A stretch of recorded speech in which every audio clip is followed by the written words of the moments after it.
마지막 시간이라고 할 수 있습니다. 야고보서의 마지막 시간. 우리가 어떤 편지를 쓸 때나 책을 쓸 때 또는 사람이 자기 일생을 마치고 세상을 떠난 순간 남기는 유언, 이게 다 마지막에 하는 말입니다. 어떤 책이든지 편지든지 그리고 사람의 대화에서 가장 중요한 부분은 그 마지막 부분이라고 말을 합니다. 여기 야고보서에 있는 말씀도 마찬가지입니다. 아주 중요한 말씀. 꼭 우리에게 들려줘야 할 하나님의 말씀을 지금 하나님은 야고보 사도를 통해서 우리에게 말씀하고 있습니다. 여기 마지막 말씀을 보게 되면 내 형제들아 너희 중에 미혹하여 진리를 떠난 자를 누가 돌아서게 하면, 그러니까 지금 하나님의 백성들 가운데서 진리를 떠나서 사는 그런 사람들이 있다는 것입니다. 지금 이 시대뿐만 아니라 그 옛날에도 하나님 앞에 나와서 주 예수 그리스도를 믿고 물과 성령으로 거듭나서 생명의 진리 가운데서 산 사람이라 할지라도 도중에 무슨 이유 있는지는 모르겠지만 진리를 떠나서 결국 사망의 길로 접어든 사람들도 있다는 것입니다. 이런 사람들을 그대로 내버려 두지 말고 어떻게든지 돌이켜라, 이렇게 말씀하고 있습니다. 특별히 20절에 보게 되면 너희가 알 것은 죄인을 미혹한 길에서 돌아서게 하는 자가 그 영혼을 사망에서 구원하며 허다한 죄를 덮을 것이니라. 여기에 보면 이 19절에 미혹하여 진리를 떠난 자라고 말하고 있고 20절에는 그 죄인을 미혹한 길에서 돌아서게 하는 자, 이렇게 되어 있습니다. 우리 교회에서도 지금까지 보게 되면 우리 한국교회, 참여식의 한국교회 역사가 이제 한 60년 되는 걸로 알고 있습니다. 저도 신앙 경력이 몇십 년 됐는데 어쨌든 지금까지 제가 중학교 때부터 지금까지 해가지고 신앙생활을 해오는 동안에 같이 신앙생활했던 많은 사람들 가운데 떨어진 사람들이 상당히 많습니다.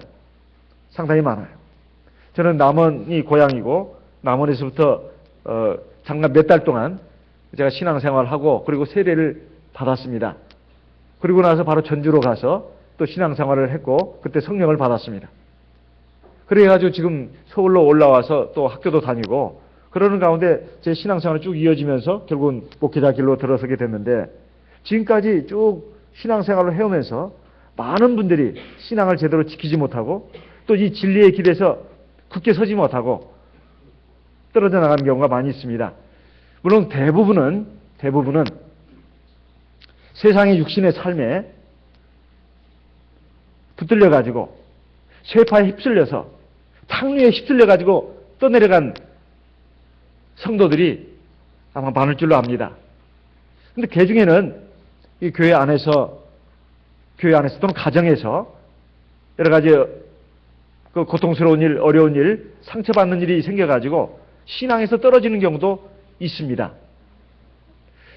세 번째 경우는 진리에 굳게 서지는 못해서 다른 어떤 교파, 종교의 잘못된 그 사상, 혹은 진리관, 신학관, 여기 오염이 돼가지고 이 진리의 길에서 떨어지는 경우도 적지 않습니다. 최근 근래에 들어가지고 그러한 일이 우리 한국교회뿐만 아니라 각지 교회에서, 각국에서도 일어나고 있다고 합니다. 그래서 세계연총 진리연구위원회에서는 바로 이 부분에 대해서 경각심을 가지고 진리에 대해서 확고하게 지키고 이것을 가르쳐야 되겠다. 그리고 우리 한국총회도 마찬가지입니다. 진리연구위원회 이 기능이 굉장히 중요하다. 지금까지는 재점 휴업 상태였는데 그래서는 안 되겠다 해가지고 금년부터 진리연구위원회 발표 그 기회도 만들게 되었고 또 거기에 많은 사람들이 참여해서 진리에 대해서 의문나는 점 또는 자기의 생각하는 바를 거기서 발표해가지고 거기서 공인된 진리만, 그리고 이제 거기에서 목자 장로를 거쳐가지고 공인된 진리만을 가르치고 전하도록 이렇게 결정을 했습니다. 어쨌든 지금까지 우리의 믿음 생활을 돌아볼 때 이런 경우들이 많이 있었는데 여기에 대해서 보통 두 가지 시각이 있습니다. 진리를 떠난 자는 이것은 한 번, 두 번 권면해가지고 듣지 않으면 그대로 내버려둬야 된다. 방치해야 된다. 그들하고 같이 상종하면 안 된다.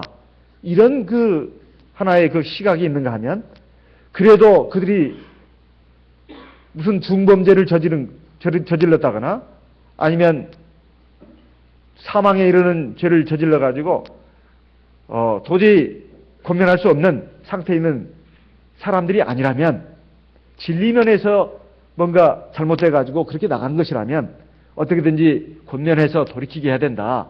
이런 두 가지 견해가 있습니다. 자, 그러면 이 두 가지 견해에서 성경적으로 볼 때 어떤 부분이 맞는 말씀일까요? 다 일리가 있습니다. 마태복음 18장 말씀을 보겠습니다. 마태복음 18장 15절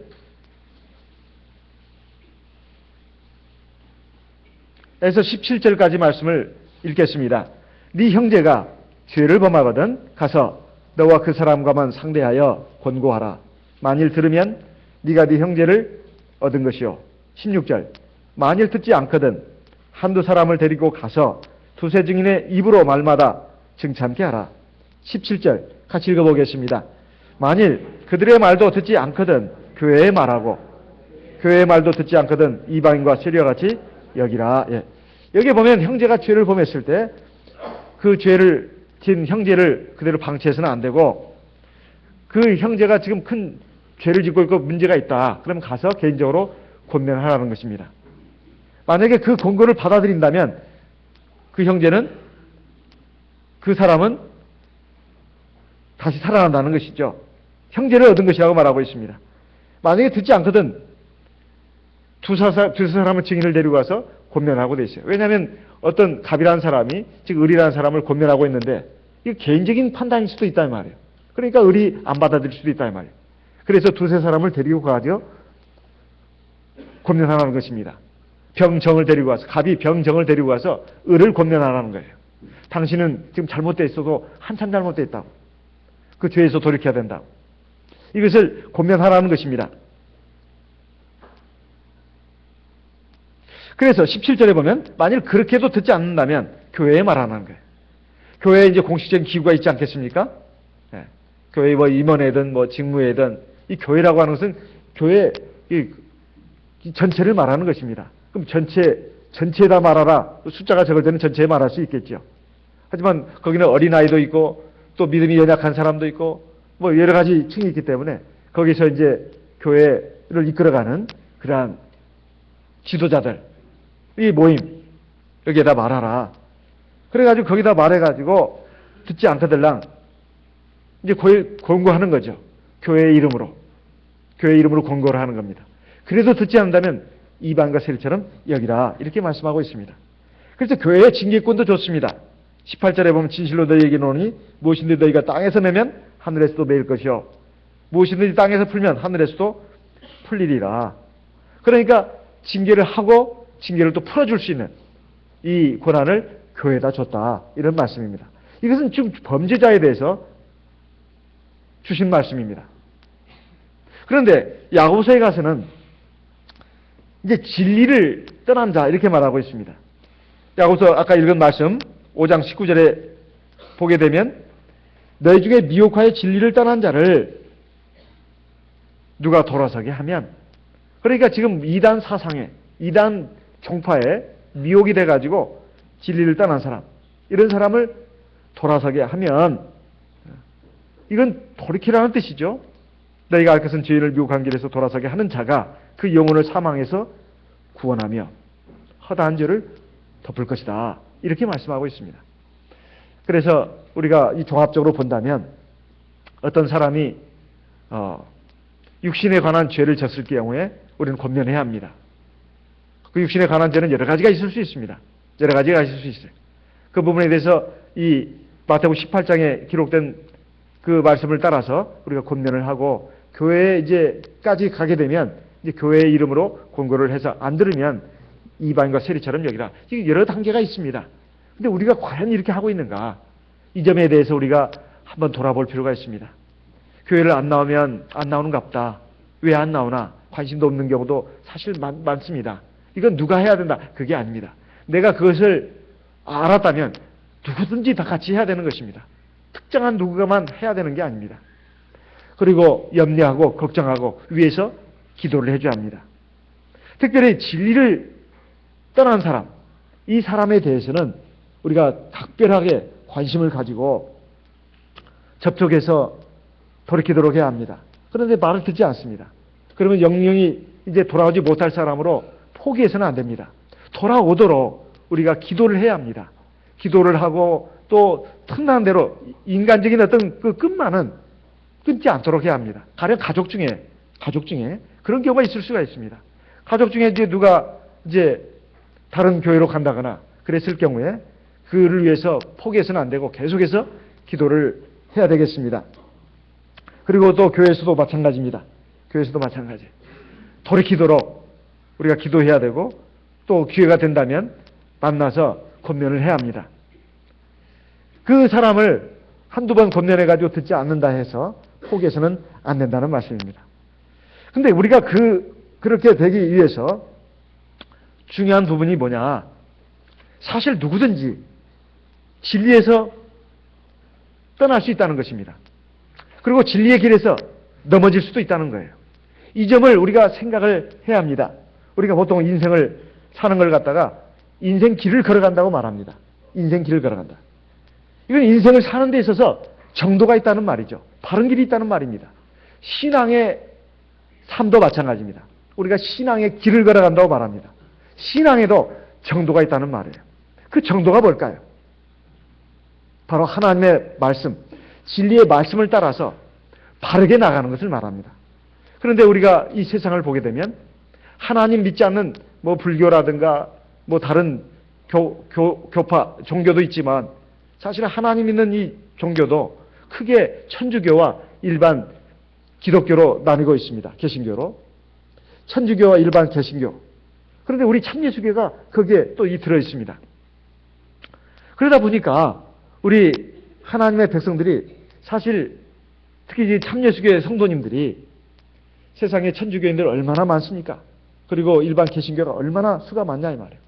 그 속에서 같이 이렇게 이 신앙생활을 이렇게 나름대로 하다 보니까 때때로 그 많은 영향을 받습니다. 요즘은 인터넷이다 또 각종 책자가 막 홍수처럼 본물처럼 막 밀려 들어오기 때문에 그 인터넷 그 설교라든가 그 정보 그리고 일반 교회 책자를 통해서 많은 우리 교회 성도들이 영향을 받고 있습니다. 그래서 참 이게 큰 위기의식을 지금 느끼고 있다 이 말이에요. 그렇지만은 지금 일반 개신교회는 지금 숫자가 많이 줄어가고 있다고 합니다. 천주교가 오히려 숫자가 늘어가고 있다고 그래요. 오히려 불교 신자가 또 늘고 있다고 합니다. 그 왜 그럴까?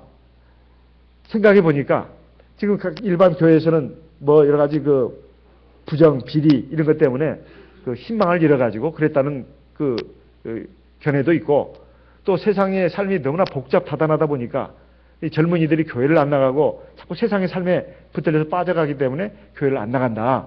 이런 말도 있습니다. 하지만 천주교의 신자가 들어가는 것은 뭘로 설명할 것이냐. 사실 진리면에서 가장 타락한 그 교회가 바로 천주교라고 일반 개신교에서는 목사님들이 한 목소리로 말하고 있습니다. 진리면에서 볼 때 천주교는 기독교가 아니다. 그런 책자도 많이 나오고 있습니다. 그런데도 왜 이렇게 신자들이 늘어나고 있냐 이 말이에요. 제가 생각할 때는 몇 가지 원인이 있는데 첫째 천주교의 교리가 믿기가 쉽습니다. 첫째 믿기가 쉽다는 거예요. 두 번째 신비스러운 분위기가 있어요. 신부님들이 결혼도 안 하고 또 수녀님도 결혼도 안 하고 그러니까 얼마나 거룩해 보입니까? 실제로 더 거룩할 수도 있겠죠. 그리고 교회에 들어가면 그 분위기에 압도당합니다. 천주교회 그 교회당을 가면은 굉장히 신비스러운 분위기가 연출되어 있어요. 들어가면 그 웅장한 파이프 오르간 소리에 벌써 압도를 당합니다. 그리고 거기 가면 뭔가 막 튀어나올 것 같아요. 천사가 날갯짓을 하면서 따라다니면서 여기 있어요. 잘 왔어요 하면서 환영하는 것 같습니다. 그러니 거기다가 또 세 번째는 선행을 많이 합니다. 천주교가 선행을 많이 해요. 굉장히 선행을 많이 하고 봉사를 많이 합니다. 그래야 하나님 나라에 들어갈 수 있다고 행위를 강조하거든요. 천주교가 행위를 강조합니다. 믿음만 강조하지 않고 행위를 강조하는 교회가 천주교입니다. 일반 개신교회는 지금 이 수가 줄어가고 있다고 하는데 지금 이런 상황에서 우리 교회 성도님들이 지금 뭐 일반 교회 넘어간다거나 뭐 그러지는 않는 것으로 알고 있습니다만 문제는 다른 생각, 다른 견해를 가지고 뭐 일반 교회 교리도 아니고 참신교회 진리도 아니고 어정쩡한 그 진리를 가지고 이렇게 막 목소리도 돋구면서 막 이 분파를 이어가지고 또 떨어져 나가는 이런 현상들이 최근 근래에 우리 참신교회에서 한국교회에서 일어난 일뿐만 아니라 대만에서도 있었다고 합니다. 상당히 많은 숫자가 나갔다는 거예요. 그래가지고 돌이키라고 했는데도 돌이키지 않아가지고 있는데 그것도 계속 분파 작용을 일으키면서 지리멸렬하게 됐다는 얘기를 들었습니다. 오늘 우리가 이런 부분을 생각하면서 우리가 진리면에 있어서 바로 서야 되겠다. 이것이 가장 중요한 부분입니다. 내가 진리면에서 바로 서지 못했는데 어떻게 진리를 떠난 자를 갖다가 돌이킬 수가 있겠습니까? 제가 이런 부분에 있어서는 중학교 때 교회에 들어오면서부터 생각을 했습니다. 사실 제가 중학교 1학년, 2학년 때 제 학교 제 친구들 가운데서 장로교회 학생회장인 친구도 있었고 또 뭐 여호와 증인 뭐 여기 열렬한 그 친구도 있었습니다. 저를 전도하겠다고 저를 교회로 막 데리고 갔었습니다. 그런데 참 희한하게도 그 큰 장로교회에 가서도 그 여호와 증인도 제가 가봤습니다. 하나도 감동이 없는 거예요. 이상하게. 저는 마음속에 어려서부터 막연히 어렵고 힘들 때 하나님 하면서 그냥 마음속으로 기도도 한 적은 있습니다. 가끔 어쩌다가. 그건 뭐 신앙이라고 할 것도 없죠. 그런데 그래서 이제 하도 저를 전도하려고 가서 보니까 마음에 감동이 없었어요. 오히려 그 사람들이 믿는 그것을 보면서 저는 참 오히려 감탄했습니다. 아무것도 없는데 왜 이렇게 이 사람들은 주여 하면서 막 통성기도도 하고 그 콩나물 대가리 그려진 그 복잡한 찬송가를 보면서 어찌 이렇게 찬송도 잘 부르는지 저는 그냥 옆에서 구경만 하는 정도였습니다. 그랬던 제가 중학교 3학년 하반기에 우리 참예수교에 들어와서 이 기도하는 모습을 보고 제가 엄청 놀랐다는 얘기는 제가 몇 번 드렸습니다. 그것이 제가 굉장히 충격이었습니다. 그리고 하나님이 계시다는 어떤 제 나름대로 어떤 느낌이 왔다 이 말이에요. 느낌으로 알았다 이 말이에요. 저는 느낌으로. 그래서 이제 그렇게 해가지고 제가 이제 고등학교 시험 되고 나서 세례를 받고 혼자고 또 세례를 받고 이제 전주로 가게 됐는데 이 성령을 받지를 못해가지고 마음이 굉장히 노심초사했습니다. 노심초사했어요. 그 하숙집에서 이제 고향 그 같은 중학교 동창들하고 하숙도 했습니다. 근데 일반교회 나가는 친구도 있었고 또 고향이 남원인데 상당히 부잣집 저보다 1년 선배입니다. 뭐 천주교 다니는 그런 선배도 있었어요. 그러니까 같이 이제 하숙 생활하면서 같이 학교는 바로 옆입니다. 하면서 저는 세례는 받았고 참여수교는 이거 내가 세례는 받았고 이거 이 교회가 진리라는 건 이제 확신하게 되었습니다. 근데 성령은 못 받았어요. 그래서 막 그 교회를 이제 토요일마다 이제 교회를 나가는데 가면은 거기서 밤에 자고 아침에 이제 그때 허수진 목사님이 담임을 하고 있었습니다. 아침에 밥도 이렇게 주십니다. 아동반 그때 예배가 있었거든요. 그래가지고 그때 막 그것에 의해서 제가 교회는 나갔어요. 근데 교회 가면 항상 저는 초라한 모습이었습니다. 성령을 안 받았기 때문에. 그래도 이제 하숙생들이 밥 먹고 이제 쉬는 때 되면 교회에 대해서 얘기를 하는 거예요. 천주교 다니는 그 1년 선배는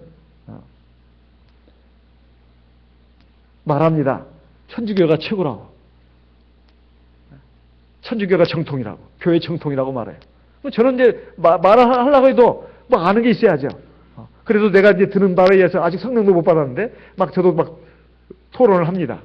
또 일반 교회 다니는 친구는 일반 개신교가 정통이라는 거예요. 천주교는 타락했다는 거예요.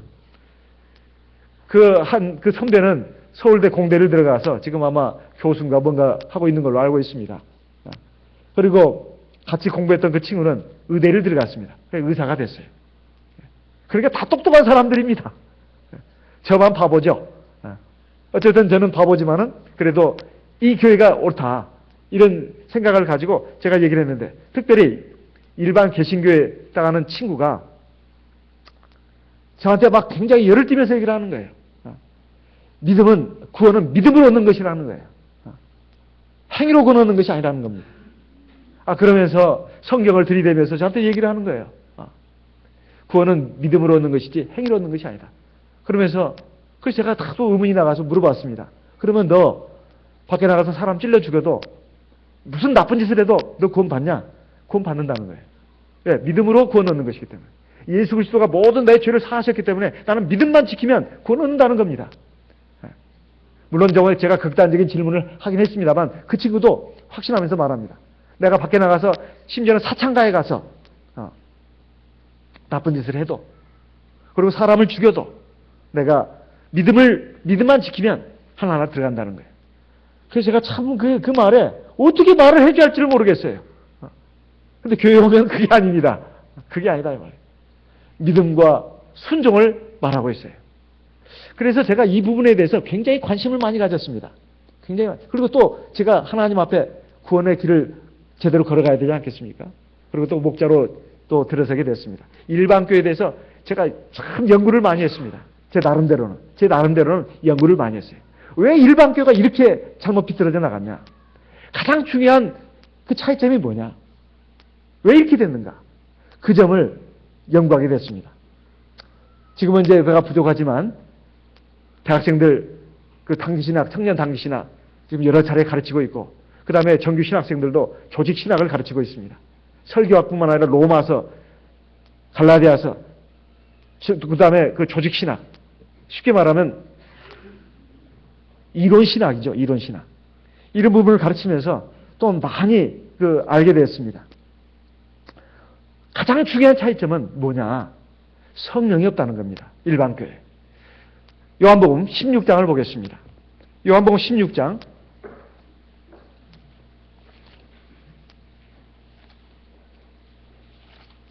요한복음 16장 12절 13절 같이 읽겠습니다. 요한복음 16장 12절 13절 같이 읽겠습니다. 내가 아직도 너에게 이를 것이 많으나 지금은 너희가 감당치 못하리라. 13절 그러하나 진리의 성령이 오시면 그가 너희를 모든 진리 가운데로 인도하시리니 그가 자유로 말하지 않고 오직 듣는 것을 말하시며 장래 일을 너희에게 알리시리라. 이렇게 말씀하고 있습니다. 그 다음에 요한복음 15장 26절도 읽어보겠습니다. 요한복음 15장 26절. 요한복음 15장 26절. 내가 아버지께로서 너희에게 보낼 보혜사 곧 아버지께로서 나오시는 진리의 성령이 오실 때에 그가 나를 증거하실 것이요. 여기 성령에 대한 별명이 보혜사입니다. 보혜사. 그런데 여기에는 진리의 성령이라고 말하고 있어요. 왜 성령을 진리의 성령이라고 말하고 있냐 이 말이에요. 그리고 제자들에게 말하기를 내가 너에게 가르칠 것이 많다. 하지만 아무리 가르쳐도 너희가 다 감당하지 못한다. 하지만 진리의 성령이 오시면 그가 너희를 모든 진리 가운데로 인도한다. 이렇게 되어 있습니다. 이 진리의 성령을 이 사도들이 언제 받았죠? 언제 받았습니까? 예수님과 함께 있을 때 받았습니까? 아니에요. 오순절날 성령을 받았습니다. 그 120명의 성도들 가운데 11사도가 들어있었어요. 가룟 유다는 실패했으니까. 그래서 성령을 받으면서부터 주님이 가르쳐 주시고 지도해 주신 내용들이 다 깨달아진 거예요. 그리고 구약에 있는 모든 성경의 말씀들이 그게 깨달아진 것입니다. 그리고 성령을 받으면서 그냥 저절로 깨달은 게 아니에요. 날마다 성령을 의지해서 기도를 했다 이 말이에요. 성령을 의지해서 기도를 하다 보면 성령이 지혜를 주시고 계시의 정신을 주십니다. 그래서 깨닫게 되는 거예요. 아무리 성령을 받아도 성령의 기도가 없거나 성령의 기도가 약하거나 성령의 기도가 부족하면 진리를 깨닫지 않고 자기 생각을 한다 이 말이에요. 참 희한한 것은 우리가 국제회의, 참여수계 국제회의 가보면 여러 많은 목사님들을 만납니다. 제가 지금부터 한 10여 년 전에 대만에 가서 1년 연수를 받았습니다. 그래가지고 그동안 여러 가지 가졌던 그 문제들에 대해서 이제 저의 이제 선배 목자님들이 많습니다. 사순도 목자님, 진앙도 목자님, 또 그런 그 분들도 있고, 또 요즘 저보다 나이가 몇 년 위인 그런 선배 목자님들도 계십니다. 물었습니다. 그게 참 희한한 것은 딱 맞는 거예요. 딱 맞는 거예요. 간혹 그 대만에서나 외국에서 우리 목자님들이 오셔가지고 설교도 하시고 그러지만은 뭐 신학적인 무슨 토론한다거나 그런 적이 없었습니다. 그런데 그 1년 동안 있으면서 좀 그 미묘한 문제들, 또 핵심적인 문제들에 대해서 이렇게 질문을 하면 그럼 또 그분도 내 생각을 묻습니다. 똑같은 거예요, 생각이. 그래서 참 이게 왜 이렇게 가능한 일인가? 제가 생각해 보니까 성령이 있기 때문에 가능한 일이에요. 성령이 우리를 진리 가운데로 인도하는 겁니다. 민족과 나라는 다르고, 그리고 다른 환경에서 신앙생활을 했지만은 같다는 거예요. 그래서 성령 때문에 가능한 일입니다. 근데 제가 일반 교회 뭐 목사님이나 장로님이나 또는 집사님 또는 모든 그 밖에 어떤 성도들하고 얘기를 해보면 대화가 전혀 안 통하는 경우가 많아요. 근데 일반 교회에서 오신 분들, 천주교라든가 장로교, 감리교에서 오신 분들하고는 처음에 이렇게 성경을 가르쳐 가르치면 이미 찌들어 있는 그분하고 그 이해시키는데 상당한 애를 먹습니다. 그런데 그분들이 일단은 듣고 배우려는 자세로 나옵니다. 그러면 좀 순조로워지는 거예요. 그래가지고 쭉쭉쭉 풀어서 얘기를 해줍니다. 그러면 차츰차츰 깨닫는 거예요. 차츰차츰 깨닫는 겁니다. 그래가지고 결국은 이 참여식의 진리가 옳다 이렇게 인정하는 거예요. 어느 종교든지 어느 교파든지 이론 무장이 되어 있습니다. 이론이 참 아주 정비되어 있다 이 말이에요. 그래가지고 사람들을 막 끌어당기고 옴짝달싹 못하게 합니다. 어설픈 이론과 논리 가지고 사람을 얽어매는 게 아니에요. 근데 중요한 것은 그것이 진리냐 아니냐 있는 것입니다. 진리는 하나입니다. 진리가 두 개일 수가 없어요. 갈라디아서 1장을 보겠습니다. 갈라디아서 1장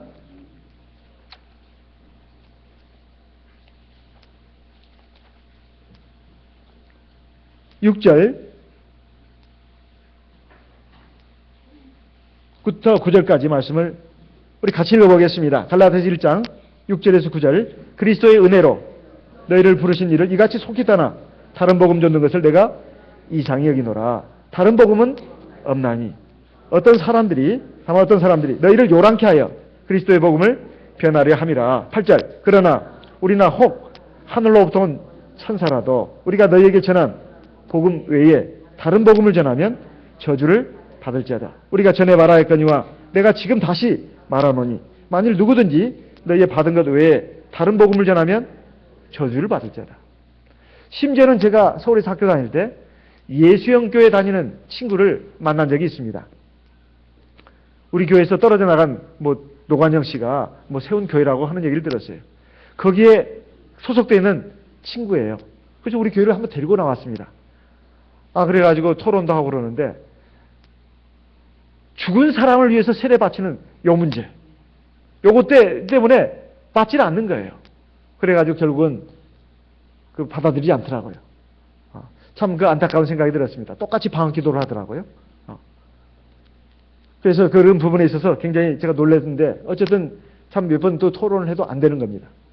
우리 참예수교도 마찬가지 아닙니까? 중국에서도 북방교회는 지금 하나님의 십계명과 그 다음에 사도들의 교훈 외에 다른 것을 또 이렇게 추가해가지고 가르치는 그런 경우가 있지 않았습니까? 다른 세례 받을 때 양팔을 벌리고 받아야 된다. 이런 거라든가. 예수님이 십자가에 달릴 때 양팔을 벌리고 못 박혀 죽었으니까. 그 다음에 또 에스겔서의 성전의 그 구조를 들면서 동쪽으로 문이 났으니까 당연히 하나님을 향한 제단은 서쪽에 있을 것이다. 그래서 서쪽을 향해서 기도해야 한다라든가. 이런 논리로 우리 참예수교의 총회에서 결정된 그런 진리와 다른 진리를 전하는 이런 모습도 보게 됐습니다. 그래가지고 우리 한국교회에서도 일부가 거기에 좀 미혹이 되셔가지고 거기에 영향을 받은 경우도 있지 않았습니까? 거기서 그렇지만은 계속 총회에서는 권면해가지고 결국 돌이킨 분들은 결국 우리 성도로서의 그 지위를 다시 회복을 했습니다. 이런 경우가 왜 생기게 되는가?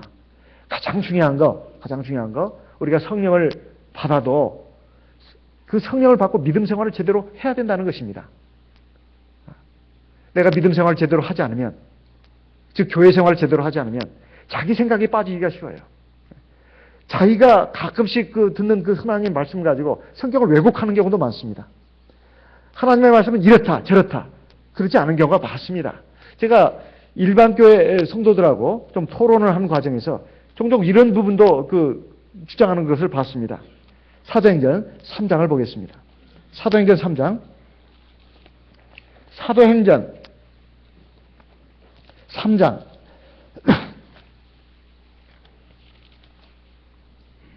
18절 말씀 같이 읽어보겠습니다. 사도행전 3장 19절, 사도행전 3장 19절 같이 읽겠습니다. 그러므로 너희가 회개하고 돌이켜 너희 죄 없이 함을 받으라. 이같이 하면 유쾌하게 되는 날이 주 앞으로부터 이를 것이요. 그러니까 제가 일반께서 오신 분들한테 계속 세례를 받아야 된다 얘기를 하면 이 말씀을 들이대는 겁니다. 이 말씀을. 여기 보시라고. 너희가 회개하고 돌이켜 너희 죄 없이 함을 받으라. 회개하면 되는 거 아니냐고. 예수를 구주로 믿는 순간 죄 용서 받은 거라고.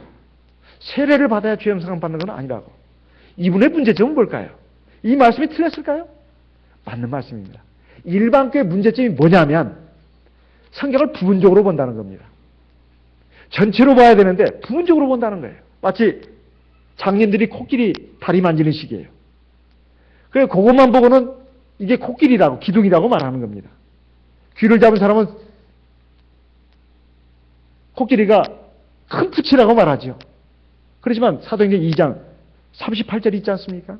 같이 읽어보겠습니다. 사도행전 2장 38절. 베드로가 가로되 너희가 사도행전 2장 38절. 베드로가 가로되 너희가 회개하여 각각 예수 그리스도의 이름으로 세례를 받고 죄 사함을 얻으라. 그리하면 성령을 선물로 받으리니. 여기에 보면 회개하여 예수 그리스도의 이름으로 세례를 받고 죄 사함을 얻으라. 이렇게 되어 있습니다. 세례를 받아야 죄 사함을, 회개도 해야 되지만 예수 이름으로 세례를 받아야 죄 사함을 얻는다. 이게 종합적인 말씀이에요. 요한복음 3장 16절에 보면 우리가 잘 아는 말씀이 있습니다. 어린아이들도 막 그걸 외우게 하죠. 어떻게 합니까? 하나님이 세상을 이처럼 사랑하사 독생자를 주셨으니 이는 누구든지 저를 믿는 자마다 멸망치 않고 영생을 얻게 하셨습니다. 여기 봐라. 예수를 믿는 자마다 멸망치 않고 영생을 얻는다고 하지 않았냐. 뭔 말이 필요하냐. 믿음이면 다지. 그런데 그 바로 앞에 요한복음 3장 5절 3절에는 뭐라고 되어 있죠? 요한복음 3장 3절 5절에는 내가 진실로 너희에게 이르노니 사람이 물과 성령으로 거듭나지 아니하면 하나님 나라에 들어갈 수 없느니라. 자, 요한복음 3장 10절에는 누구든지 예수 그리스도를 믿는 자마다 멸망치 않고 영생을 얻는다고 했는데 요한복음 3장 3절과 5절에는 뭐라고 되어 있어요? 예수 그리스도를 믿는다는 말이 있습니까? 없습니까? 없어요. 물과 성령으로 거듭난 자만이 하나님 나라에 들어갈 수 있다고 되어 있습니다. 그럼 어떤 말씀이 옳으냐 이 말이에요. 우리는 다 알고 있죠? 답을 잘 알고 있습니다. 어떤 말씀이 옳죠? 둘 다 옳은 거예요. 요한복음 3장 16절은 신앙의 대상이 예수 그리스도여야 된다는 것을 말한 것입니다. 우리 신앙의 대상이 부처님이나 공자님이나 또는 소크라테스나 자기 조상들이나 아니면 자기 자신이 돼서는 안 되고 오직 예수 그리스도가 돼야 된다는 신앙의 대상을 말한 것이다 이 말이에요. 그리고 요한복음 3장 3절 5절에는 예수 그리스도가 신앙의 대상인 사람들은 그것만 가지고 안 되고 물과 성령으로 거듭나야만 하나님 나라에 들어갈 수 있다는 말입니다. 그래서 우리는 이것을 압니다. 또 일반교에서 요즘 또 주장하고 있는 그 가장 중요한 우리 교회와의 차이점이 뭐냐. 아까 말씀드린 것처럼 일반 교회에서는 믿음으로 구원 얻는다고 말합니다. 그리고 행위는 행위로 구원 얻는 것이 아니라고 말해요. 그래가지고 그렇다고 하니까 좀 미안하니까 이렇게 말합니다. 그렇다고 해서 행위가 필요 없다는 말은 아니고 그저 구원받은 은혜로 감사함으로 지키는 것이라고 이렇게 말해요. 일반 교회에서 하는 말입니다. 그게. 누가 하는 말이 아니라 일반 교회 신학자들 그리고 목사님들이 하는 말이에요. 그럼 근거가 있느냐? 있습니다. 성경에 그 사람들 근거가 없는 게 아니에요. 있습니다. 보겠습니다. 로마서 로마서 4장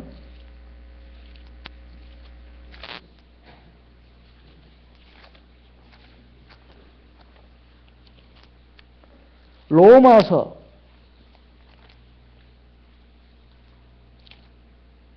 3장을 먼저 보겠습니다. 로마 3장 20절 같이 읽어보겠습니다. 로마서 3장 20절 같이 읽겠습니다. 그러므로 율법의 행위로 그의 앞에 의롭다 하심을 얻을 육체가 없나니 율법으로는 죄를 깨달음이라. 이 말씀을 들고 또 갈라디아서 2장의 말씀을 듭니다. 갈라디아서 2장도 한번 읽어보겠습니다. 갈라디아서 2장 같이 읽겠습니다. 갈라디아서 2장 16절 같이 읽겠습니다.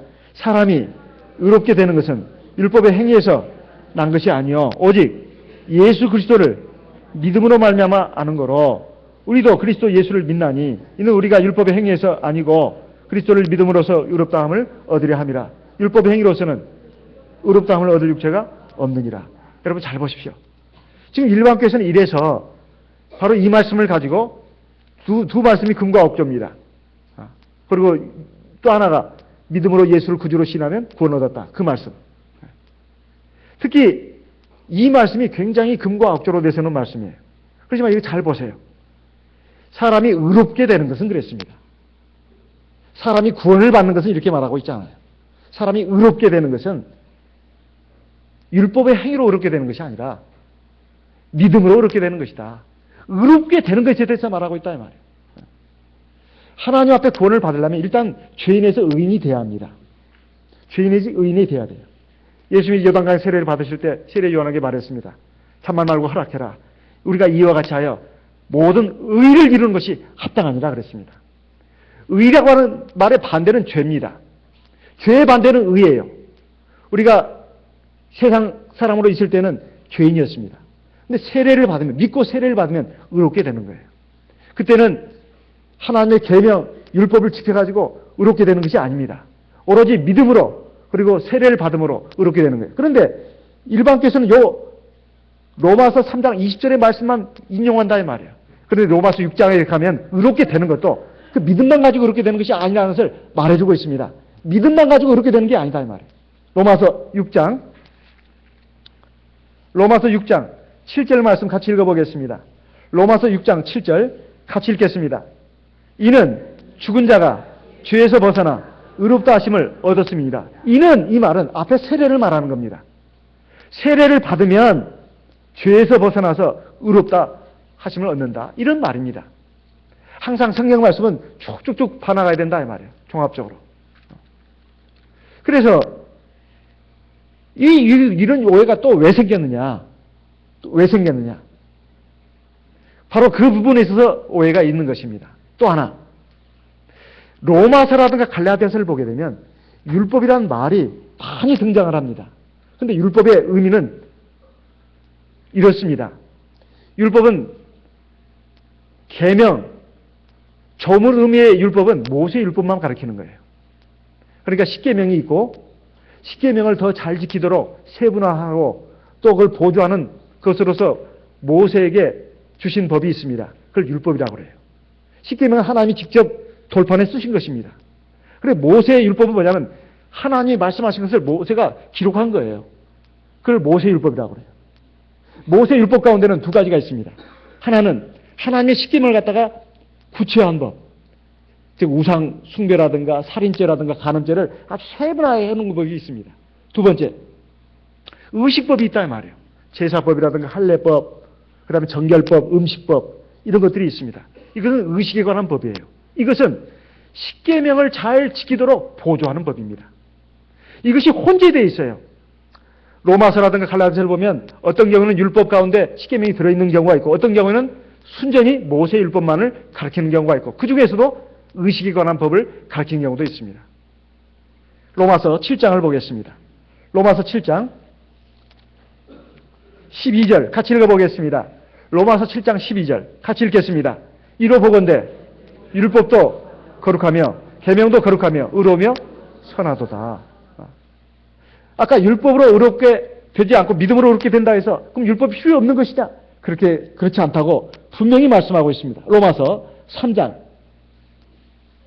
31절 같이 읽어보겠습니다. 로마서 3장 31절 같이 읽겠습니다. 그런즉 우리가 믿음으로 말미암아 율법을 폐하느냐?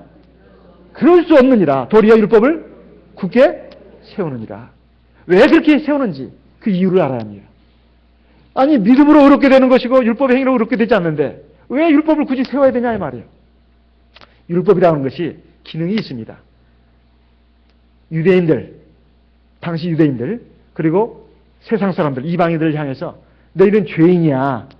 하나님 앞에 구원받아야 될 죄인이야. 그대로 두면 너희는 영원한 지옥에 가. 근데 그걸 죄인이라는 것을 어떻게 판명해 줄 수 있냐 이 말이에요. 하나님 율법입니다. 율법이 딱 비춰져야 모두가 다 하나님 앞에 죄인이다. 그리고 영원한 형벌을 받을 그 죄인이라고 하는 것이 딱 드러납니다. 율법의 기능은 그거예요. 그러니까 그 자기 나름대로 그냥 예수를 믿지 않고 세례도 받지 않고 그냥 노력해가지고 의롭게 될 사람은 없다 이 말입니다. 그 역할을 하는 것입니다. 두 번째, 이미 예수 믿고 세례 받은 사람에게는 율법이 또 어떤 역할을 하느냐. 구약시대는 몽학선생의 역할을 했습니다. 특별히 모세율법은. 예수님이 오실 때까지 모세율법은 몽학선생의 역할을 했어요. 그 중에서도 의식에 관한 법은. 하양 절기를 지킨다. 그 다음에 할례를 받는다. 제사를 드린다. 그 밖에 또 정결에 관한 법들은 다 예수님께로 인도하게 한 몽학선생의 역할을 했어요. 십계명이 그런 것이 아닙니다. 십계명과 모세율법 가운데 십계명을 구체한 법이 그런 것이 아니고 거기에 할례라든가 제사법이라든가 그렇다 이 말이에요. 그래서 고린도전서 7장에서 이렇게 말씀하고 있는 겁니다. 같이 읽어보겠습니다. 고린도전서 7장 고린도전서 7장 19절 같이 읽겠습니다. 고린도전서 7장 19절 같이 읽겠습니다. 할례 받는 것도 아무것도 아니요 할례 받지 아니하는 것도 아무것도 아니로되 오직 하나님의 계명을 지킬 따름이라. 여기 하나님의 계명이라 해서 하나님의 계명만 말하는 것이 아니고 모세의 율법 가운데 십계명을 구체한 법이 있습니다. 십계명을 구체한 법이 있어요. 안식일 또는 살인죄, 간음죄, 그 밖에 도적질하는 것, 거기에 어떤 대상관계 이런 것들은 사실은 십계명에 연결되어 있는 법입니다. 이런 것은 폐지가 된 게 아니에요. 모세의 율법 가운데서도 의식에 관한 법이 다 폐지가 된 겁니다. 완성이 된 거예요. 예수의 십자가의 제사로. 그것을 말씀하는 겁니다. 그래서 갈라디아서에 가서 바로 말씀하고 있는 내용이 바로 그 말씀입니다. 갈라디아서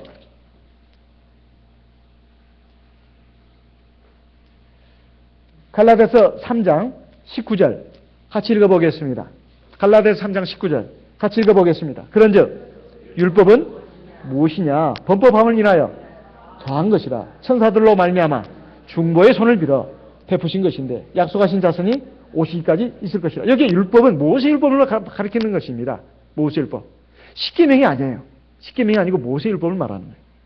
이것은 이스라엘 백성들이 다 그 십계명을 다 못 지키니까 그걸 이걸 세밀하게 알려줘야 되겠다 해가지고 시내산에서 십계명뿐만 아니라 모세율법도 주신 것입니다. 그래서 예수님이 오실 때까지 이것을 주신 것이다 이 말이에요. 그래가지고 23절에 보면 믿음이 오기 전에 우리가 율법 아래 매인바되고 계시될 믿음의 때까지 갇혔느니라. 24절 같이 읽겠습니다. 이같이 율법이 우리를 그리스도에게로 인도하는 몽학선생이 되어 우리로 하여금 믿음으로 말미암아 의롭다함을 얻게 하려 함이라. 이렇게 되어 있습니다. 그래서 이제 4장으로 넘어가서 지금 같은 내용입니다. 4절 보겠습니다. 갈라디아서 4장 10절 갈라디아서 4장 10절 같이 읽어보겠습니다. 너희가 날과 달과 절기와 해를 삼가 지키니 내가 너희를 위하여 수고한 것이 헛될까? 두려워하느라. 지금 갈라디아서 말씀하고 있는 율법이 뭐냐면 십계명을 말하는 게 아닙니다. 그리고 십계명을 세분화한 법, 그걸 말하는 게 아니고 십계명을 잘 지킬 수 있도록 보조하는 법, 제사법, 그리고 음식법, 정결법, 절기법 이런 것을 말하는 거예요. 또 거기에 할례도 들어갑니다. 이런 것들을 계속 지켜야 된다고 주장하는 무리들이 사도교회 당시에 생기기 시작했어요. 그래서 바울 사도가 그것을 경계하기 위해서 말한 것입니다. 사도행전 15장에 나옵니다. 사도행전 15장에 거의 잘 나와요. 그건 역사서입니다. 사도교회 당시에 일어났던 그 율법의 문제가 뭐냐 이 말이죠. 십계명을 지킬 필요가 없고 믿음으로만 우리가 구원받는다. 그걸 말하는 게 아니고 유대인으로서 기독교인이 된 그런 성도들 가운데 지금 유대교가 그래도 그때는 막강했습니다. 아무리 예수 믿는 사람들이 많이 늘어났어도 유대교가 막강했어요. 그러다 보니까 동족들로부터 형제들로부터 많은 그 따돌림을 당하고 비판을 받으니까 막 마음이 흔들리기 시작한 거예요. 그렇지. 우리가 아무리 예수 믿고 세례받고 성령 받아서 구원받는 건 맞지만 그래도 구약시대에 모세 율법을 지켜야 하는 거 아니야? 할례도 받아야 되고 그 다음에 제사도 드려야 되고 절기도 지켜야 되고 그런 논쟁이 막 일어난 겁니다. 그런 논쟁이. 그 사도행전에 그게 나와 있어요. 그래서 그것에 대한 답변으로서 쓴 것이 로마서고 그리고 갈라디아서입니다. 근데 일반 교회에서는 성령을 안 받아가지고 그걸 몰라요. 그걸 몰라. 그러니까 부분적으로만 이렇게 택해가지고 마치 장님 코끼리 만지는 식이에요. 그게 아니다 이 말이에요. 자, 갈라디아서 5장 1절을 보겠습니다. 갈라디아서 5장 1절. 그리스도께서 우리로 자유케 하려고 자유를 주셨으니 그러므로 구속에 있어서 다시는 종의 멍에를 매지 말라. 2절. 보라 나 바울은 너에게 말하노니 너희가 만일 할례를 받으면 그리스도께서 너에게 아무 유익이 없으리라. 할례가 왜 나옵니까? 할례는 모세 율법의 대명사입니다. 할례를 받는다는 것은 다시 구약의 모세 율법으로 돌아간다는 뜻이에요. 그래가지고 절기도 지켜야 되고 제사도 드려야 되고 음식도 가려서 먹어야 되고 이런 의식에 관한 법들을 지켜야 된다는 거예요. 이게 종의 멍이라 이 말이에요. 종의 멍이라. 십계명을 놓고 말하는 게 아닙니다. 십계명을 놓고 말하는 게 아니에요. 바로 모세 율법 가운데서 의식에 관한 법을 놓고 말하는 것입니다. 그리고 또 십계명을 말하는 부분은 로마서에도 있습니다. 로마서는 율법 가운데 어떤 때는 십계명도 포함돼가지고 율법이라고 하기도 하고 어떤 때는 그냥 모세 율법만을 율법이라고도 합니다. 그건 앞뒤 문맥을 통해서 우리가 알아야 되는 것입니다. 그러면 우리가 이제 의롭게 되는 것은 율법을 지켜가지고 의롭게 되는 것이 아니라 예수를 믿고 세례를 받음으로 의롭게 됐다고 했습니다. 그 다음에는 어떻게 해야 되느냐? 하나님의 말씀을 지켜야 되는 그런 의무가 주어졌다 이 말이에요. 그것은 우리 힘으로 지키는 게 아닙니다. 우리 힘으로는 하나님의 법을 다 지킬 수도 없어요. 그 불가능한 일입니다. 그러면 지키지도 못할 불가능한 법을 왜 줬느냐? 지킬 수 있다는 것입니다. 첫째는 하나님의 말씀은 지킬 수 있다는 거예요. 신명기 30장을 보겠습니다. 신명기 30장. 이건 하나님의 말씀입니다. 신명기 30장. 신명기 30장 11절. 여기는 십계명을 포함한 모든 하나님의 계명을 법을 말하는 것입니다. 십계명 30장 11절 소리내서 읽겠습니다. 내가 오늘날 네게 명한 이 명령은 네게 어려운 것도 아니요 먼 것도 아니라 하늘에 있는 것이 아니니 네가 이르기를 우리가 우리를 위하여 하늘에 올라가서 그 명령을 우리에게로 가지고 와서 우리에게 들려 행하게 할 것이 아니요. 13절 이것이 바다 밖에 있는 것이 아니니 내가 이르기를 누가 우리를 위하여 바다를 건너가서 그 명령을 우리에게로 가지고 와서 우리에게로 들려 행하게 할 것도 아니라 14절 오직 그 말씀이 네게 심히 가까워서 네 입에 있으며 네 마음에 있은즉 네가 이를 행할 수 있느니라. 그러니까 하늘에 가서 별 따오라는 것도 아니고 바닷속에 가서 다이아몬드 반지 찾아오라는 것도 아니다 이거예요. 이게 하나님의 말씀입니다. 오직 하나님의 말씀이 네게 가까워서 네 입에 있고 네 마음에 있어서 네가 등이 행할 수 있다. 이렇게 말씀하고 있습니다. 그런데 실제로 그렇게 됐습니까? 실제로 이스라엘 백성들이 그렇게 됐냐 이 말이에요. 바울 사도는 이 구약 성경에서 율법에서 정통한 사람입니다. 바울 사도가 얼마나 마음에 괴로웠으면 로마서 7장에서 내 마음에 두 가지 법이 있다. 하나는 하나님의 법을 즐거워하고 사모하고 그 말씀대로 살고 싶은 그 마음도 있고 또 하나는 하나님의 말씀에 불순종해가지고 끊임없이 죄를 지게 하는 죄의 욕구가 있다. 그래서 나는 너무너무 괴롭다는 거예요. 너무너무 괴롭다는 거예요. 그리고 어떻게 하는가? 그러면 나는 구원받을 가능성이 없는 것인가? 그러니까 믿음만 가지면 나는 구원받아. 그렇게 말하지 않았습니다. 그렇게 말하지 않았어요. 로마서 8장을 보겠습니다. 로마서 8장 1절 보겠습니다. 로마서 8장 1절 그러므로 이제 그리스도 예수 안에 있는 자에게는 결코 정죄함이 없나니. 제가 고등학교 때 같은 방에서 하숙했던 지금 의사가 되어 있는 친구 산부인과 의사가 됐다고 하더라고요. 이 말씀을 또 들었습니다. 그리스도 예수 안에 있는 자에게는 정죄함이 없다. 요걸 들으면서 그렇게 얘기를 했습니다. 그런데 그 뒤를 안 읽었어요. 뒤를 읽어야 합니다. 어디서 왜 예수 안에 있는 자가 정죄함이 없냐? 이 정죄라는 것은 지옥의 불못에 들어갈 사형 판결을 받는 죄인으로 되는 것을 정죄라고 합니다. 2절, 3절, 4절에 있다 이 말이에요. 같이 읽어보겠습니다. 이거 굉장히 로마서에서는 이게 핵심 구절입니다. 가장 중요한 구절이에요. 같이 읽겠습니다. 이는 그리스도 예수 안에 있는 생명의 성령의 법이 죄와 사망의 법에서 너를 해방하였습니다. 이겁니다. 사실 하나님의 법은 계명과 율법으로 되어 있어요. 성경을 어디를 찾아도 생명의 성령의 법이라는 말이 나오지 않아요. 그리고 죄와 사망의 법이라는 말도 나오지 않습니다. 하나님의 법을 이렇게 말한 것입니다. 하나님의 법이 생명의 성령의 법이 될 수도 있고 죄와 사망의 법이 될 수도 있다는 거예요. 그런데 하나님은 우리에게 생명의 성령의 법을 통해서 우리가 구원받겠습니다. 두 단계가 있어요. 같이 보겠습니다. 3절, 4절이 이 시간 절대로 이걸 놓쳐버리면 평생 후회합니다. 3절 같이 읽어보겠습니다. 율법이 육신으로 말미암아 연약하여 할 수 없는 그것을 하나님은 하시나니 곧 죄를 지나여 자기 아들을 죄 있는 육신의 모양으로 보내어 육신의 죄를 정하사. 이게 첫 번째 단계입니다. 우리 힘으로는 의롭게 될 수가 없어요. 예수님께서 하나님께서 친히 사람의 몸을 입고 이 세상에 오셔가지고 십자가에서 우리 죄값을 다 갚아주셨습니다. 우리는 그것을 믿고 세례를 받으면 의롭게 되는 거예요. 이게 첫 번째 단계입니다. 두 번째 단계 4절입니다. 이것도 큰 소리 읽어야 합니다. 같이 읽겠습니다. 육신을 좇지 않고 그 영을 좇아 행하는 우리에게 율법의 의를 이루어지게 하려 하십니다. 우리가 예수 믿고 세례받고 성령을 받아도 우리가 하나님의 자녀로 천사처럼 되는 게 아닙니다. 그럼 어떻게 해야 되냐? 성령을 받아야 돼요. 성령을 받아서 우리가 성령은 두 가지 기능이 있습니다. 하나는 우리 연약함을 도와가지고 하나님 말씀에 순종하게 합니다. 또 하나는 우리가 믿음이 불완전하고 부족하기 때문에 죄를 지을 수밖에 없어요. 그러면 그걸 어떻게 해야 되겠습니까? 성령은 대제사장입니다. 우리 몸이 성전이 돼 있어요. 그러니까 성령 대제사장을 위해서 회개 기도를 해야 되는 겁니다. 그럼 죄가 사함받는 거예요. 이거 구약시대도 그랬어요. 구약시대도. 하나님은 하나님의 계명과 율법을 주면서 순종하라고 했어요. 순종하지 않으면 하나님이 다치셨습니다. 그러면 죄를 짓게 되면 어떻게 하느냐? 너희들은 죄지기 때문에 하나님의 성막에도 못 들어오고 하나님 나라도 못 들어가. 그러지 않아요. 안전장치를 또 해줬어요. 보조장치. 그게 뭐야? 제사제도예요. 제사제도. 그러니까 하나님을 경외하고 믿음으로 하나님 말씀에 순종하라는 것을 항상 강조했습니다. 그런데 죄를 짓지 않습니까? 마음으로도 짓고 입으로도 짓고 눈으로도 짓고. 그러면 어떻게 해야 되냐 이 말이에요. 그래서 제사제도를 만든 것이다 이 말이에요.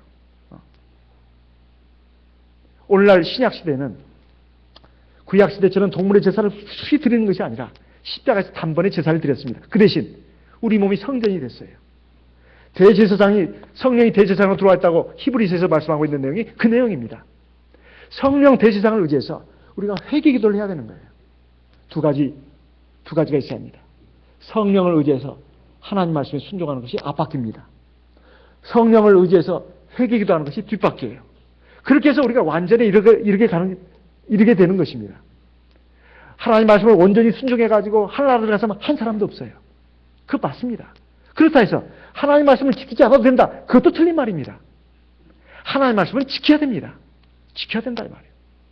그런데 지키는데 그 율법의 요구를 이루어진다는 것이 그 뜻입니다. 하나는 믿음으로 순종해서 지키는 것. 그게 의롭게 되는 것이고 지키지 못한 부분에 대해서는 우리가 대제사장 성령을 의지해서 회개기도 해야 된다 이 말이에요. 그래서 온전케 되는 것입니다. 로마서 8장에 있는 내용이 바로 그 내용이다 이 말이에요. 26절 같이 읽어보겠습니다. 로마서 8장 26절 같이 읽겠습니다.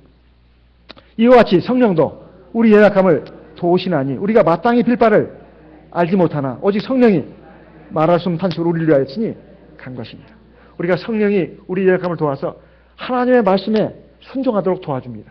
두 번째 34절을 읽겠습니다. 34절 시작. 누가 정죄하리요 죽으실 뿐 아니라 다시 살아나신 이는 그리스도 예수시니 그는 하나님 우편에 계신 자요 우리를 위하여 간과하신 자다. 이건 대제사장으로서의 예수님의 직분을 말하는 겁니다. 히브리서 7장에 8장에 9장에 계속 나오는 내용이 그겁니다. 1장부터 계속해서 거의 9장까지 예수님의 대제사장의 직분을 말하고 있습니다. 제사장이 하는 일이 뭐냐? 죄 사함받는 그 제사를 드리는 주관자예요. 성령이, 예수님의 영이 우리 안에 대제사장으로 들어와 계십니다. 우리가 성령을 의지해서 기도하면 하나님께서 우리에게 하나님 말씀에 순종할 수 있는 힘을 주십니다. 그래서 로마서 8장에서 이렇게 말씀하고 있습니다. 같이 읽어보겠습니다. 5절, 로마서 8장 5절, 6절. 육신을 좇는 자는 육신의 일을, 영을 좇는 자는 영의 일을 생각하나니 육신의 생각은 사망이요 영의 생각은 생명과 평안이니라. 13절도 읽겠습니다. 13절 시작. 너희가 육신대로 살면 반드시 죽을 것이로되 영으로서 몸의 행실을 죽이면 살리니 무릇 하나님의 영으로 인도함을 받는 그들은 곧 하나님의 아들이라. 그래서 하나님의 계명이, 하나님의 법이 생명의 성령이 법이 되게 함으로써 우리가 율법의 요구를 이룰 수 있게 한 것입니다. 우리 사람의 힘으로는 안 돼요. 우리 내 힘으로 하나님의 계명을 지킬 수 있냐? 어린 반푼어치도 없습니다. 내가 믿음으로 성령을 의지해서 하나님 말씀에 순종할 수 있는 겁니다. 내 힘만 가지고 안 된다 이 말이에요. 내가 또 내 죄를 사함받을 수 있습니까? 어린 반푼어치도 없는 소리입니다. 내가 성령을 의지해서 회개기도해야 내 죄의 사함을 받는 거예요.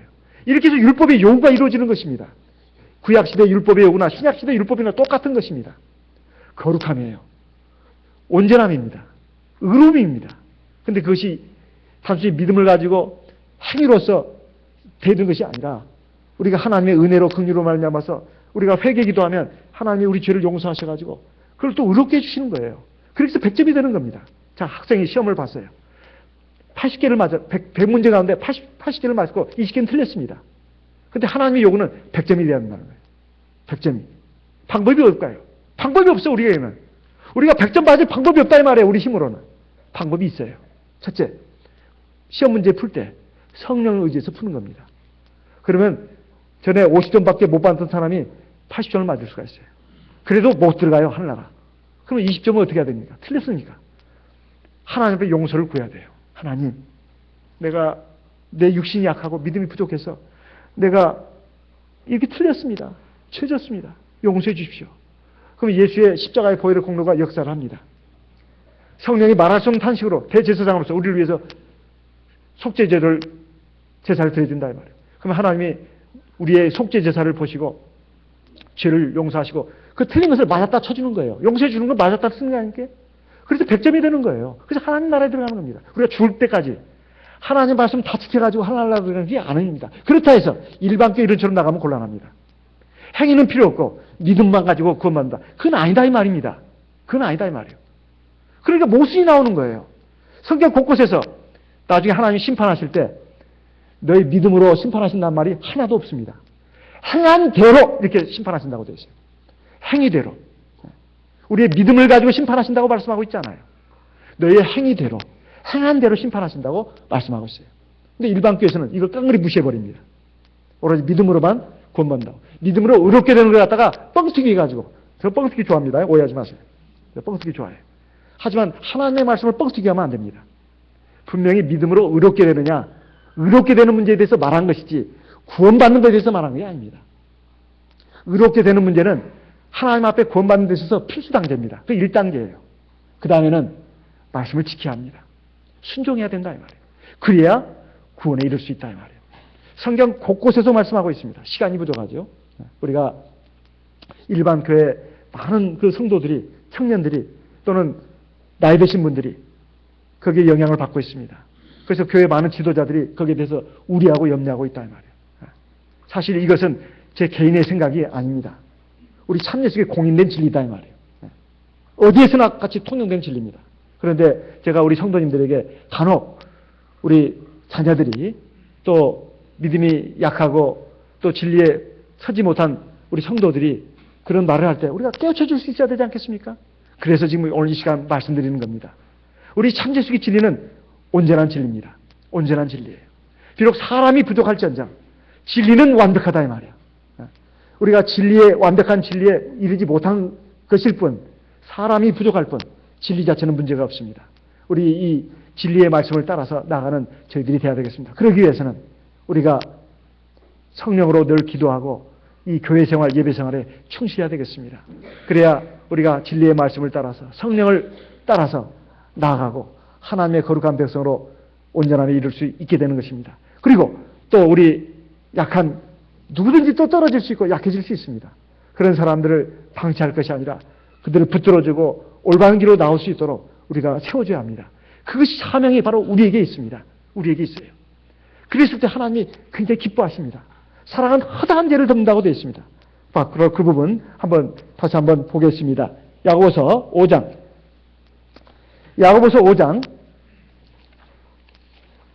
야고보서 5장 20절 같이 읽어보겠습니다. 너희가 알 것은 죄인을 미혹한 길에서 돌아서게 하는 자가 그 영혼을 사망에서 구원하며 허다한 죄를 덮을 것입니다. 대체 누구의 죄를 덮는다는 말인가? 보통 여기에 대해서 두 가지로 생각을 해야 되겠습니다. 하나는 그 구원받은 그 죄인, 그리고 미혹해가지고 진리를 떠난 그 사람, 그 죄를 사해 주신다는 말로 되지만 그 사람을 생명의 길로 인도하기 위해서 사랑을 행한 사람, 그 사람의 허물도 덮어주신다는 거예요. 사랑은 허다한 죄를 덮는다는 말씀이 성경에 여러 군데 나옵니다. 베드로전서 4장 8절 말씀을 보겠습니다. 베드로전서 4장 8절 말씀을 보겠습니다. 베드로전서 4장 8절 같이 읽겠습니다. 베드로전서 4장 8절 같이 읽겠습니다.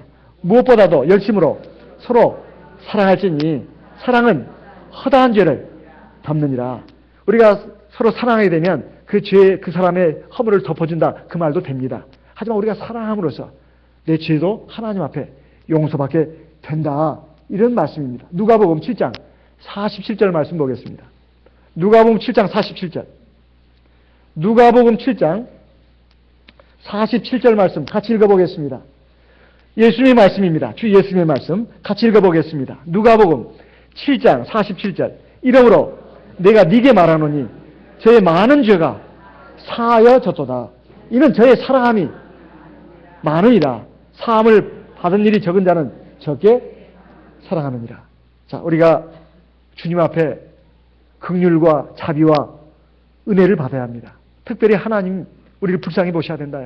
우리는 여러 가지 문제가 많고 부족하고 어리석고 죄도 많이 짓습니다. 우리가 이 죄를 안 짓기 위해서 노력하는 것도 중요합니다만 우리가 하나님 보실 때 긍휼을 베풀고 사랑을 행하는 것, 이것을 하는 것이 굉장히 중요합니다. 그래서 마태복음 5장에 보게 되면 예수님의 산상수훈 중에 팔복이 나타나는데 긍휼히 여긴 자는 어떻게 되어 있죠?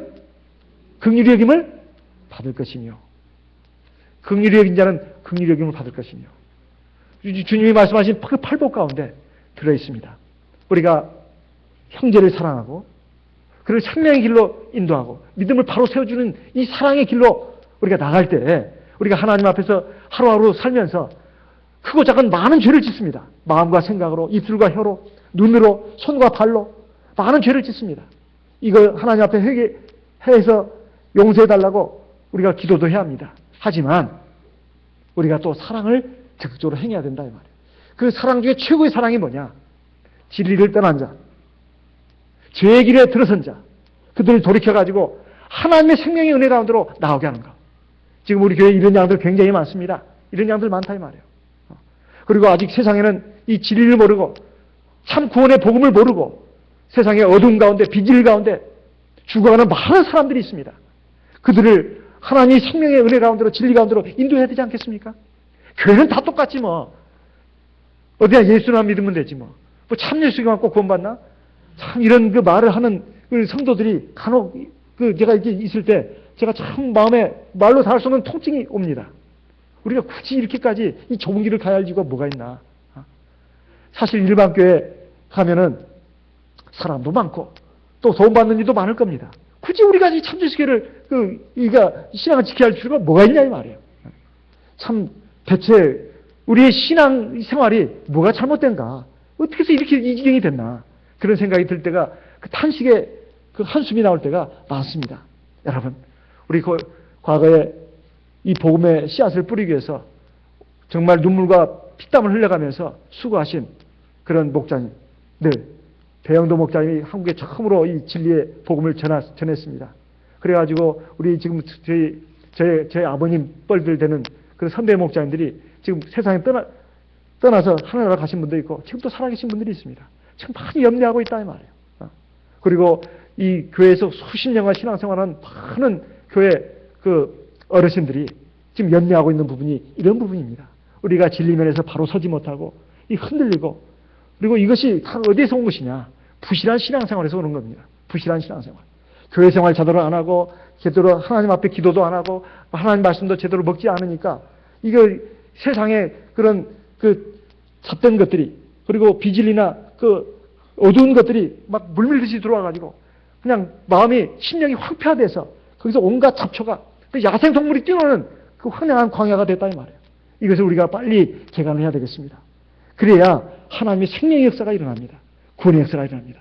그런 역사가 저와 여러분 우리 모두에게 강력하게 일어나서 하나님의 나라가 튼튼하게 서고 더 강력하게 이루어지기를 예수님의 이름으로 기원하는 바입니다.